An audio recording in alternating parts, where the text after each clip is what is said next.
Ambe school Manjalpur શાળા પરિસરમાં science fair 2025નું આયોજન કરવામાં આવ્યું.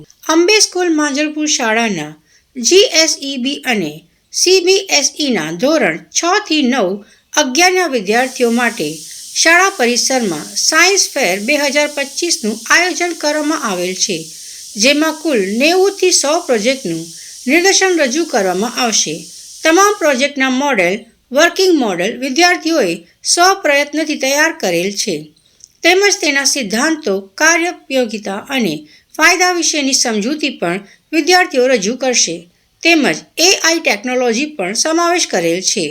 વિજ્ઞાન અને જીવનમાં વરદાનરૂપ છે, તેની સમજ મેળવી વિદ્યાર્થીઓની વિજ્ઞાન વિષય પ્રત્યેની રુચિ વધે તેમજ NEPના અમલના ભાગરૂપે શાળા કક્ષાએ પ્રાયોગિક જ્ઞાન મળી રહે તે હેતુ સાથે ઉપરોક્ત સાયન્સ ફેરનું આયોજન કરવામાં આવ્યું હતું.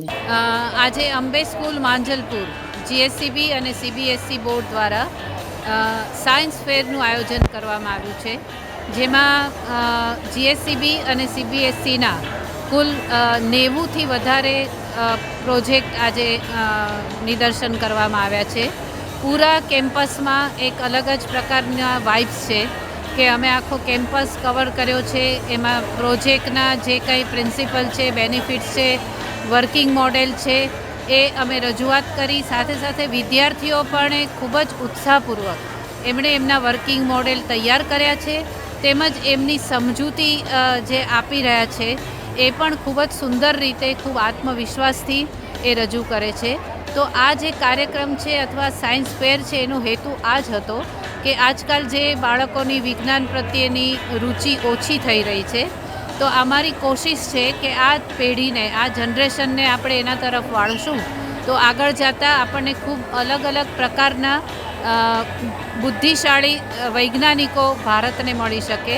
તો આ શરૂઆત શાળા કક્ષાએ જ કરવી બહુ જ અગત્યની છે, અને એટલે અમે આજે એક પ્રયાસ કર્યો છે અને અમને પેરેન્ટ્સો પણ ખૂબ સપોર્ટ છે.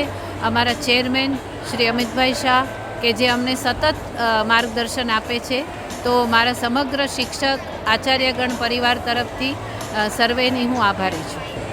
બધા એક્ઝિબિટ સરસ હતા, અને અત્યારે જે યુગ ચાલે છે રોબોટિક્સનો, તો રોબોટિક્સની વિશે અવેરનેસ, અને મેં જાણ્યું કે સ્કૂલની અંદર પણ એ લોકોને રોબોટિક્સ શીખવાડવામાં આવે છે. તો ઘણા બધા સારા પ્રયોગો અને સેટઅપ હતા, અને માહિતીસભર હતું, અને સ્ટુડન્ટ્સનો પણ ખૂબ જ સારો પ્રતિભાવ હતો. હું ડૉક્ટર દીપક રાઠોડ.